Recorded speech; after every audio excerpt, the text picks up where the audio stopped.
Marcos 1, 29.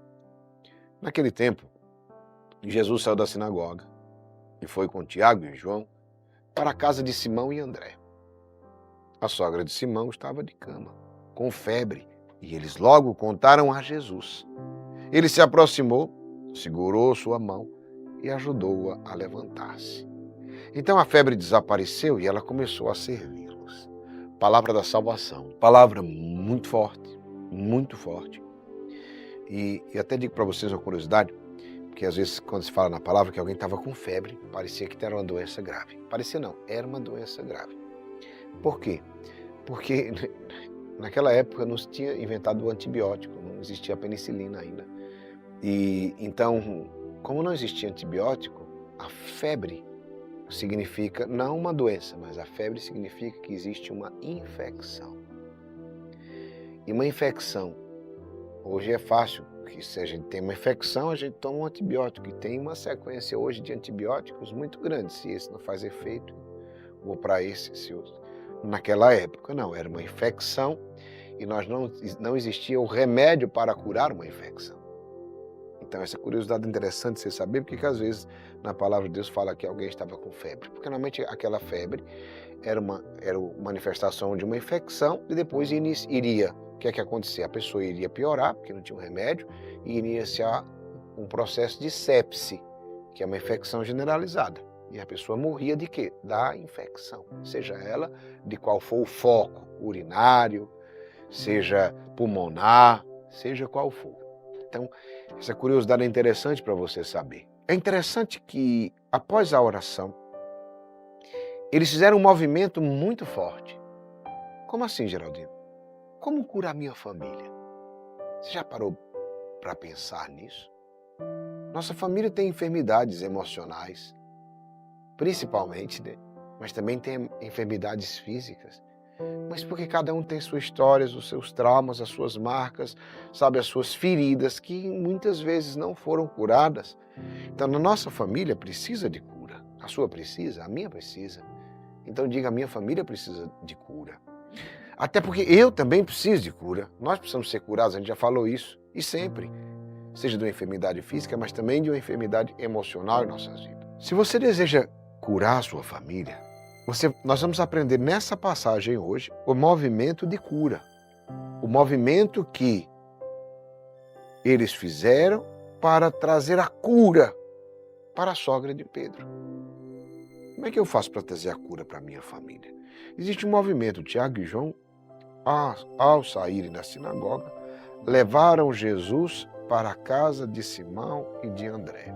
Pega essa palavra, combatente. Tiago e João, ao saírem da sinagoga, levaram Jesus para a casa de Simão e André. Muitas vezes, nós fazemos as nossas orações, nós vamos à igreja, nós vamos ao grupo de oração, nós participamos da live e deixamos Jesus lá. Como assim, Geraldinho? Vou para a igreja, rezei profundamente. Eu não estou falando de falta de concentração, não. Você rezou concentrado, compenetrado, com verdade. Mas, muitas vezes, a gente sai da igreja e deixa Jesus lá. Tchau, Jesus. Estou indo. Não é assim que é. A rotina espiritual nossa, ela é bem didática por causa disso. A gente tem a hora de acordar, meio-dia, 18 horas, e à noite quando estamos em casa. O que é isso para lembrar? É para nos lembrar e nos criar um hábito, uma rotina, de que o Senhor continua conosco. De que o Senhor deve, assim como Simão e André levaram Jesus para casa, que nós também levemos Jesus para casa, para nossa família. Que aquilo que nós vivemos aqui na oração seja levado para nossa família, porque senão a gente cria como que um bloqueio. Isso é bem normal acontecer. Bem uma barreira, não, Jesus é ali quando eu estou com os combatentes. Depois ele fica lá e eu saio. Não, eu levo ele comigo para o trabalho, para casa, para a família. Então, isso daqui é um movimento que eu preciso fazer, levar. E é interessante porque nós temos aqui testemunhos de sobra, quem está aqui há mais tempo já ouviu, de pessoas que, mulheres de maneira especial, mas também testemunhos de homens que a mulher perseguia, ou que o esposo perseguia, que não deixava, que não gostava que ficasse rezando na rotina espiritual, que a pessoa tinha até que rezar no banheiro ou num lugar privativo. Quantos testemunhos nós temos disso? Mas qual foi o testemunho principal? A pessoa não desistiu. Ela perseverou com a intenção de levar Jesus para casa. Quando tinha uma oportunidade, botava mais alto para o povo da casa ouvir. Foi isso ou não? Quem aqui já ouviu vários testemunhos? Eu estou falando isso porque são muitos testemunhos. E a pessoa colocava para o outro ouvir. E aí, Geraldinho, mas não escutou não, mas escutou um pedaço, escutou uma palavra, escutou um corte daqui, já valeu. É assim que começa. Muitas vezes nós fazemos a nossa oração e deixamos Jesus lá fora. Jesus precisa ser levado para a nossa casa. Jesus precisa ser conduzido para a nossa casa. Esse pouquinho que você faz já faz a diferença. A sogra de Simão estava de cama, com febre. E eles logo contaram a Jesus. Está vendo? Eles logo contaram a Jesus. E ele se aproximou, segurou sua mão e ajudou-a a levantar-se. Eles logo contaram a Jesus. Por quê? Porque eles sabiam que Jesus podia mudar aquela situação. Fale logo para Jesus dos seus problemas, das doenças da sua casa. Quantas pessoas, inclusive que diz que chegaram aqui no Mover pela Dor, você deixa o mundo se acabar para fazer a tua oração. Só chega no último ponto. Meu irmão, conta logo para Jesus onde é a tua dor. Tem uma música antiga que fala isso. Ele é o remédio, confia no Senhor. Conta para Jesus onde é a tua dor. Ele é o remédio. Então, meu irmão, minha irmã, conta para Jesus o que está acontecendo. Fala logo para Jesus. Eles não titubearam. Vamos aqui conversar. Vamos ver o que a gente faz. Mas se a gente não fizer, eu não sei se a gente... Não. A sogra de Simão estava de cama com febre e eles logo contaram a Jesus. Está aqui, versículo 30. E eles logo contaram a Jesus. Nós precisamos ter essa agilidade de falar para Jesus o que passa, como é que está a nossa família, pedir a intervenção, pedir a mudança de cenário, pedir que Jesus venha fazer isso, sabe? É o orar e o agir, a verdadeira oração. O nosso orar e agir vai evitar que muitas coisas piorem. Presta atenção. Se a sogra de Pedro piora, ela morre. Não tinha antibiótico.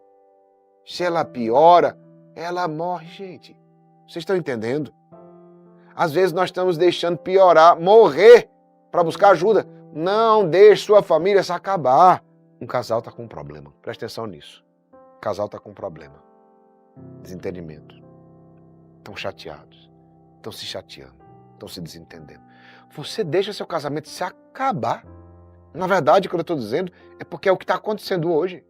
As pessoas deixam o casamento se acabar e não resolve, nem conversa. Entre si, meu irmão, Geraldinho, eu já conversei e nem resolvi. Está aí. Aquilo que eu posso, eu faço. O que eu não posso, Deus pode. Já falou para Jesus? Já está orando em cima disso? Está orando e agindo em cima disso? Está pedindo a Deus sabedoria, inspiração? Está chegando num alinhamento comum, porque se você conversar de verdade, não é só para brigar, porque tem gente que diz assim... Hoje nós vamos ter uma DR, discutir relacionamento. E aí, vamos conversar. Aí, não é conversa. Eu já conversei, conversou não. Vocês vão fazer uma sessão de tribunal de acusação. Olha, eu vou logo dizer tudo que eu estou sentindo e pensando sobre você. Aí desce a lenha, desabafa toda a raiva, inclusive coisas que depois que você está com sangue frio, você jamais diria. Nem é isso que você acha. Nem é isso que você pensa. Mas você disse, não é? Aí a outra pessoa, magoada com todas as flechas que está recebendo, qual é a tendência de quando nós somos atacados? Contra-atacar. A pessoa nem estava sentindo tudo aquilo, aí começa a criar uma raiva, e aí começa, e você? Pior é você que faz isso. Ei, isso que eu estou dizendo aqui acontece. E acontece com muita frequência em muitas casas e muitas famílias. Por isso eu preciso te entregar essa palavra hoje. Fala logo com a pessoa. Fala logo para Jesus. que a sua casa seja curada, mas não deixa piorar. Faz aquilo que você pode fazer. Conversa de verdade. E como é que eu devo conversar, Geraldinho? A gente conversa, presta atenção nisso. Não é para uma sessão de acusação, porque essas acusações não vão trazer nada, só mágoa e ressentimento. Quando você for conversar, se prepare antes. E como é que eu tenho uma conversa com a minha esposa, com o meu esposo? O que nós queremos para o futuro? O que nós vamos viver daqui para frente? Eu vou te ensinar, vou te fazer um script de como você começa a conversa. Assim como você chama ela, ou ele, meu amor. Aí você usa o termo que você costuma chamar, ou fulana, pelo nome. Você está vendo que o nosso casamento não está bem. Eu tenho consciência disso. E nós dois somos culpados, cada um com o seu parcela. Mas eu não quero debater quem é mais culpado de nós dois. Eu quero apresentar o que eu penso que nós devamos viver e fazer daqui para frente. Porque dessa forma, está muito ruim.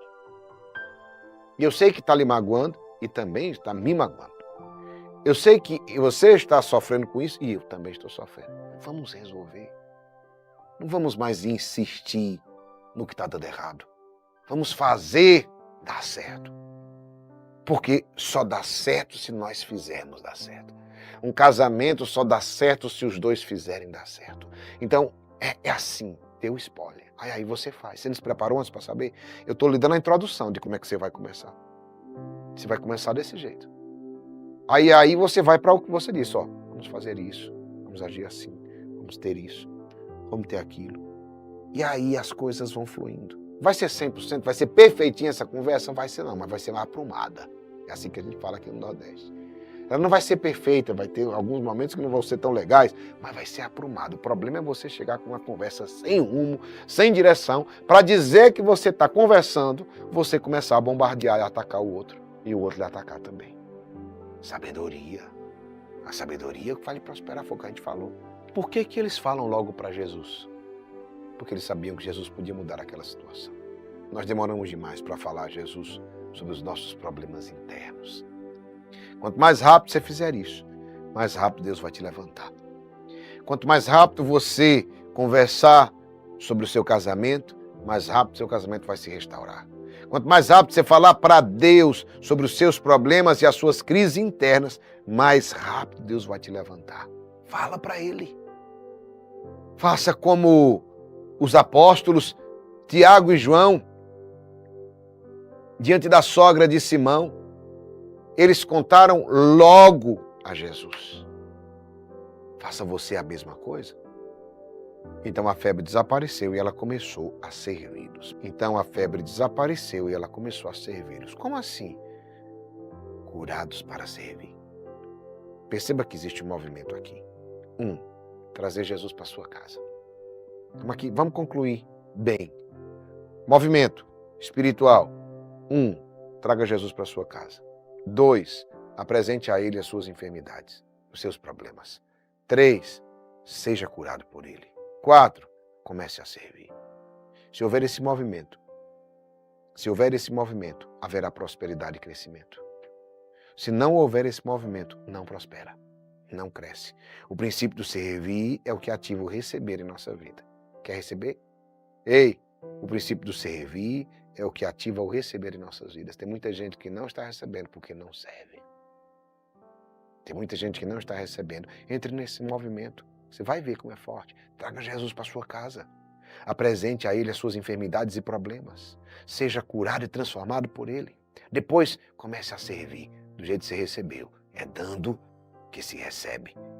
Vai transbordando. Você vai ver que volta multiplicado para você em bênçãos e graças abundantes.